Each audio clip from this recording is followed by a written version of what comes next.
On the second label, it happens with Antar Kumbhak. So it is combined with, you can say it is, you are kind of applying pranayama into that, because we are talking about Kumbhak. So you can assume any sitting meditative posture. You can go with rapid contraction in stage 1, what we have done, so that you are aware, or you bring awareness in that area. Once you have done that, if you want, you can sit, with the Jnana Mudra in the posture.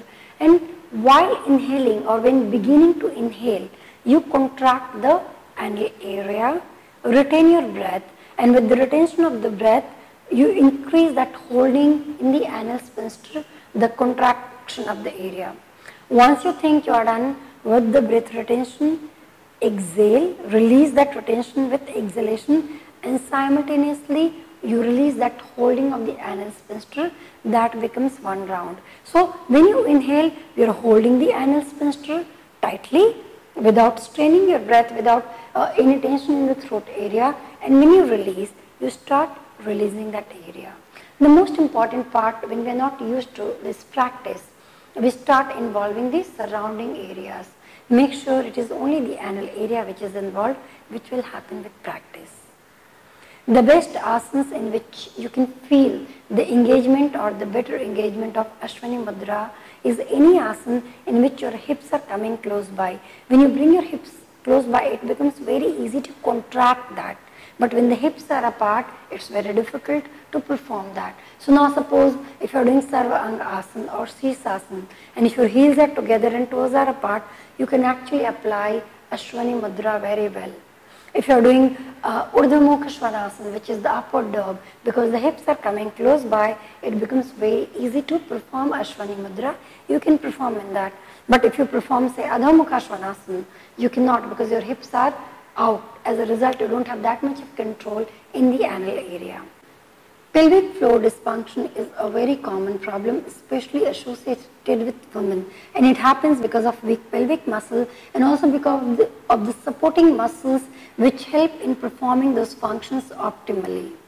As a result, the women especially, they end up with the problems like urinary and fecal incontinence, prolapse of uterus organs, defecation problems, sexual difficulties. When you perform this mudra regularly, you start strengthening your pelvic area and you can sort out all these problems very easily. Also, Ashwani Mudra is recommended during pregnancy and it helps you prepare for labor. Also, post-pregnancy, as your pelvic area tends to become weak, and when you do that, it strengthens your pelvic area. Again, it is very helpful in case of any problem connected with constipation and piles.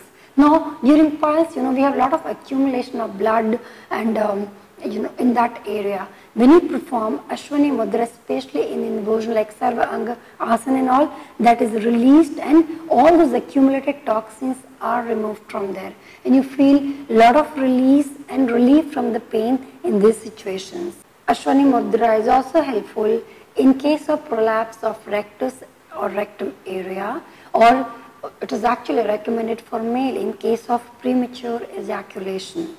Apart from that, a whole lot of, the lower part of the body, when you do that, you start activating your Mooladhara chakra and your Moolabandh. So this is also a very good preparation for activating the lower chakras. Only when those are activated, you can work on the upper chakras. Anyone with high BP or heart problem, they can perform the first stage, which is the rapid contraction, but you should not perform the second stage, which is with the Antar Kumbhak. So perform this and start developing this habit, which you can perform anywhere and you can get all the benefits which were mentioned in Ashwani Mudra.